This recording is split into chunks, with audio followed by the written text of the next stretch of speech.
अस्सलाम वालेकुम students. Ninth class. आज हम नाइन्थ बायोलॉजी चैप्टर नंबर 1 का टॉपिक साइंटिफिक मेथड स्टार्ट करने लगे हैं। बच्चे, ये साइंटिफिक मेथड क्या होता है? सबसे पहले तो मैं वर्ड के मीनिंग ट्रांसलेट करूँगी। मेथड जैसे कि हम कहते हैं किसी तरीक़ाकार को कहते हैं, कोई भी प्रोसेस जिसको आप कह लें, और साइंटिफिक उर्दू में इसको साइंसी कहते हैं। अब ये साइंसी तरीक़ाकार क्या होगा बच्चे? अब जैसे साइंस से रिलेटेड काफ़ी प्रॉब्लम्स होते हैं। अब वो प्रॉब्लम्स सॉल्व भी किए जाते हैं, उनके कुछ सॉल्यूशंस भी होते हैं, लेकिन वो जो सॉल्यूशंस निकलते हैं वो कोई सिंगल स्टेप नहीं होता। वो सॉल्यूशन जो निकलता है वो वेरियस स्टेप्स से गुज़र के उस प्रॉब्लम का सॉल्यूशन निकलता है। तो यानी एक प्रॉब्लम को सॉल्व करने के अंदर जो स्टेप्स इन्वॉल्व होते हैं ना, उसको हम एक साइंटिफिक मेथड कह सकते हैं। तो यहाँ पे क्या लिखा हुआ है? Scientist take specific steps. Scientist जो हैं वो ख़ास किस्म के स्टेप्स लेते हैं फॉर डूइंग साइंटिफिक वर्क और रिसर्च। कोई भी साइंटिफिक वर्क करने के लिए या कोई रिसर्च करने के लिए। The steps are called scientific method.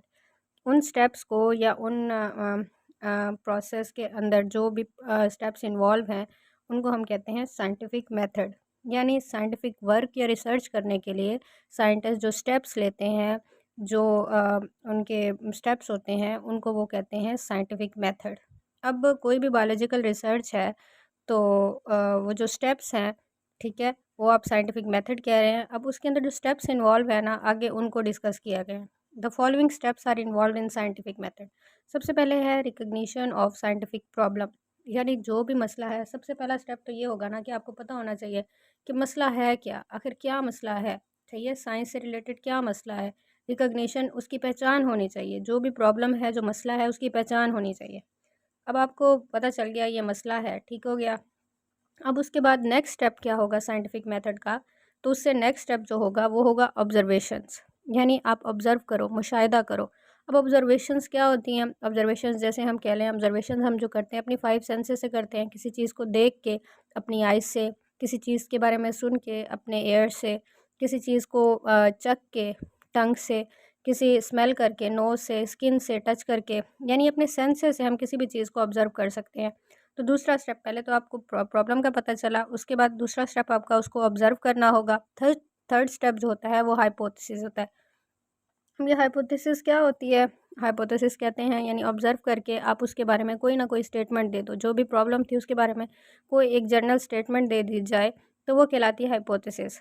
अब डिडक्शन, डिडक्शन क्या होती है? आपने हाइपोथेसिस कोई भी स्टेटमेंट दे दी अपनी ऑब्जर्वेशंस के रिलेटेड। अब डिडक्शन ये कि आपकी जो स्टेटमेंट अगर है उसमें अगर आपने जो स्टेटमेंट दी है तो उसको ठीक होने के लिए फिर ये उसका अल्टरनेटिव जो भी चीज़ है वो उसके प्रूव होनी चाहिए, यानी वो ऐसा है तो फिर ऐसा भी होना चाहिए। नेक्स्ट उस पे तजर्बात किए जाते हैं साइंटिफिक मेथड को प्रूव करने के लिए, उस प्रॉब्लम का सॉल्यूशन निकालने के लिए। फिर तजर्बात डिफरेंट तरीके से किए जाते हैं, मुख्तलिफ साइंटिस्ट करते हैं और फिर लास्ट पे उसके रिज़ल्ट्स निकलते हैं।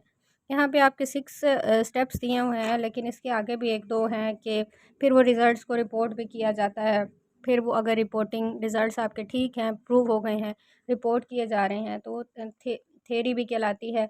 और फिर भी अगर बाद में थ्योरी बनने के बाद भी उसको टेस्ट किया जाता है और अगर वो गलत ना साबित हो तो उसको फिर लॉ और प्रिंसिपल कहते हैं। तो ये कुछ स्टेप्स थे साइंटिफिक मेथड के, एक किसी भी साइंटिफिक प्रॉब्लम को या साइंटिफिक वर्क को सॉल्व करने के लिए, ठीक है। अब इनको वन बाय वन आगे डिटेल से बताया भी गया है। अगर मैं पास्ट पेपर के अकॉर्डिंग कहूँ तो ये टॉपिक एज अ लॉन्ग नहीं आता, मोस्टली शॉर्ट क्वेश्चन के तौर पर आता है। यहाँ से जो इंपॉर्टेंट शॉर्ट क्वेश्चन पहले बनता था वो आपसे यही पूछ सकता है, व्हाट इज़ साइंटिफिक मेथड। फिर या तो ये पूछ सकता है right the steps involve in scientific method, कौन से स्टेप्स इन्वॉल्व होते हैं। तो ये 6 स्टेप्स हैं। अब मैं वन बाय वन सबको ना डिटेल से भी बता देती हूँ, आपकी बुक पे लिखा क्या हुआ है। रिकग्निशन ऑफ अ प्रॉब्लम में क्या है? The first step involve identifying and defining a scientific problem, specific issue और फिनोमेना। जो सबसे पहला स्टेप होता है कि आप आइडेंटिफाई, शनाख्त करो या डिफ़ाइन या बयान करो जो साइंटिफिक प्रॉब्लम है that scientist was to investigate, जिस पर साइंटिस्ट इन्वेस्टिगेशन करना चाहते हैं, तफ्तीश करना चाहते हैं। सच प्रॉब्लम इज़ इधर आस्क्ड बाय समवन। अब ये प्रॉब्लम आ कहाँ से सकती है? ये प्रॉब्लम कोई किसी का क्वेश्चन भी हो सकता है। आस्क्ड बाय समवन यानी कोई इसके बारे में पूछ सकता है, और कम्स इन बायोलॉजिस्ट माइंड, या फिर ये बायोलॉजिस्ट के माइंड में खुद भी आ सकती है। फॉर एग्जांपल, यहाँ पे एक एग्जांपल दी हुई है, जैसे कि a biologist notice that plants in an area are growing taller. Biologist notice करता है कि एक एरिया में ना प्लांट्स वो काफ़ी ज़्यादा लंबे हो रहे हैं देन यूजुअल, आम तौर पर जितने वो लंबे होते हैं उससे ज़्यादा लंबे हो रहे हैं। ही डेवलप्स अ साइंटिफिक प्रॉब्लम, वो इसको एक प्रॉब्लम बना देता है। व्हाट फैक्टर्स आर रिस्पॉन्सिबल, यानी वो प्लांट्स के इतने लंबे होने की क्या वजह है। फॉर द इंक्रीज ग्रोथ, इतनी ग्रोथ बढ़ने की वजह उन प्लांट्स की। This problem becomes the starting point of scientific inquiry, ये इंक्वायरी जो भी तफ्तीश है उसका ये स्टार्टिंग पॉइंट बन जाएगी, ये प्रॉब्लम, ये मसला।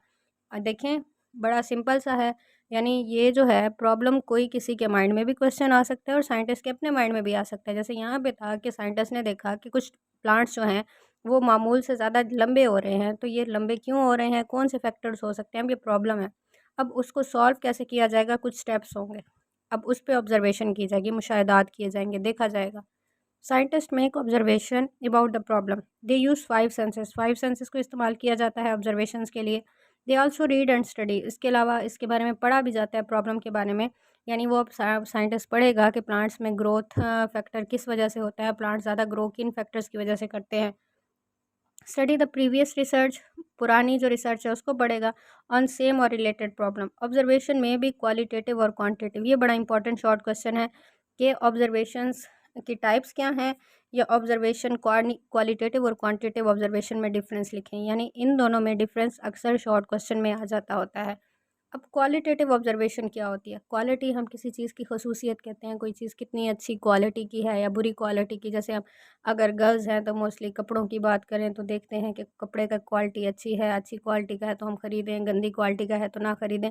लेकिन ये साइंटिफिक रिसर्च में क्वालिटी क्या है, ये भी खसूसियत है। यानी हम किसी चीज़ को ऑब्ज़र्व कर रहे हैं। मैं फॉर एग्ज़ाम्पल कहती हूँ कि अगर जैसे साइंटिस्ट ने देखा था कि कुछ प्लांट्स थे जो टाल ग्रो कर रहे हैं। एक साइंटिस्ट की नज़र में वो बड़े अच्छे ग्रो कर रहे हैं, बड़ी जल्दी ग्रो कर रहे हैं। लेकिन किसी और साइंटिस्ट की नज़र में हो सकता है वो कहे कि नहीं, अगर इस प्लांट को ऐसी कंडीशंस मिल रही हैं तो इसको तो इससे ज़्यादा ग्रो करना चाहिए। यानी उसकी एक के नज़र में वो क्वालिटी वाइज़ बड़ा अच्छा ग्रो कर रहा है, लेकिन दूसरे वाला कह रहा है कि नहीं। तो ये क्वालिटी जो है ना, ये डिफ़र करती है पर्सन टू पर्सन। किसी के नज़र में वो अच्छा भी हो सकता है और किसी की नज़र में वो बुरा भी हो सकता है। और क्वालिटी को आप मेज़र भी नहीं कर सकते हो। यानी किसी की जो खसूसियत है, जैसे मैं कह लूँ इंटेलिजेंस एक क्वालिटी है, लेकिन आप इसको मेज़र नहीं कर सकते हो कि कोई कितना इंटेलिजेंट है, ठीक है। अगर मैं कहूँ किसी की ऑनेस्टी है, ये भी एक क्वालिटी है, किसी ईमानदारी, लेकिन आप इसको मेज़र नहीं कर सकते, ये अनकाउंटेबल है, ठीक है।